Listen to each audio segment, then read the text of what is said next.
This is my neighbor's hot water system 1 year ago, but now I added these concave mirrors which radically increase the system heat production and water heating temperature. We see that once the system had 6 solar heaters, which are connected by these hoses to this tank for 50 liters of hot water.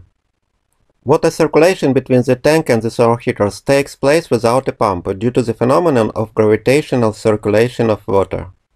However, once I decided to reduce the number of the heaters by 3 times, but 2 remaining heaters will produce the same amount of heat if I add the concave mirrors.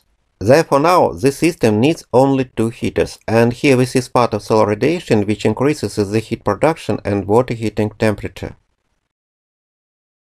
Let's look at the temperature of the black surface of the solar heater, which receives solar radiation both from the mirror and directly from the sun.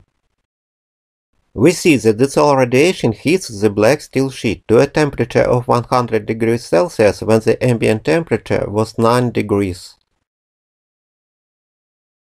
However, we understand that the actual temperature of the water heating will be noticeably lower, and now we see that the system has heated the water to 51 degrees Celsius. But it is obvious that the water heating temperature will be higher if the solar heaters have some transparent covering. Unfortunately, we will need to change the vertical angle of our mirrors about once a month, and now we see the optimal angle of the mirrors in the middle of September. I remind you that I am 50 degrees north latitude, and obviously other geographic latitude requires different recommendations for the angle. This is the optimal angle of the mirrors at the end of October. Of course, we can refuse to change the angle during the summer heat when we have excess solar energy from our solar heaters. In other words, we change the angle only during periods when we need to increase the heat production.